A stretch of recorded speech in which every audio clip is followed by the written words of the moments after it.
L'alimentation anti-inflammatoire fait beaucoup parler d'elle ces derniers temps. Mais qu'est-ce que c'est exactement et comment ça peut améliorer notre santé? On va voir cela ensemble. L'inflammation, c'est une réaction naturelle du corps pour se défendre contre les agressions. Mais lorsqu'elle est chronique et même très faiblement active dans le corps, c'est ce qu'on appelle l'inflammation de bas grade. On pense qu'elle est délétère. Cette inflammation chronique est liée à de nombreux problèmes de santé comme des maladies cardiovasculaires, le diabète, certains cancers, même à l'infertilité ou à certaines maladies du cerveau. Voilà pourquoi on fait l'hypothèse qu'une alimentation anti-inflammatoire qui vise à réduire cette inflammation chronique, ça pourrait nous maintenir en bonne santé, voire aider à soigner des maladies inflammatoires chronique. Mais en quoi consiste ce régime anti-inflammatoire? Concrètement, il est basé sur des fruits, des légumes, des grains entiers, du poisson gras, des fruits oléagineux comme les noix et l'huile d'olive. Ces aliments sont naturellement riches en antioxydants, en fibres et en bonnes graisses de type oméga 3. En parallèle, on va réduire les aliments qui peuvent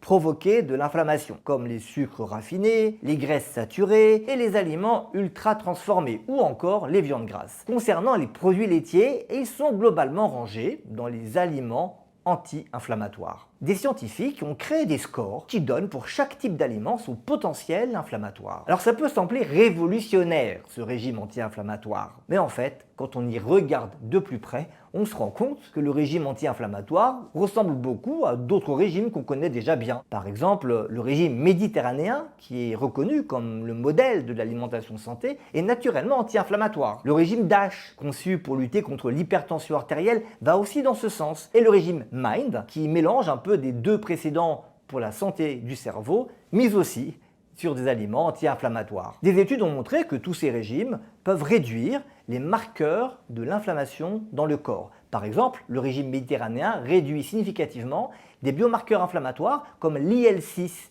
ou encore la protéine C réactive. Alors en fin de compte, certes le concept d'aliments plus ou moins anti-inflammatoires, c'est intéressant sur le plan scientifique, mais je ne suis pas convaincu qu'en pratique, ça apporte quelque chose par rapport au principe simple déjà bien connu de l'alimentation bénéfique pour la santé. Alors en pratique, si le concept d'alimentation anti-inflammatoire vous aide à manger mieux, utilisez-le. Mais si cela augmente votre charge mentale, pas besoin d'y faire spécialement attention, vous connaissez déjà les principes de l'alimentation équilibrée, et bien c'est déjà amplement suffisant pour rester en bonne santé.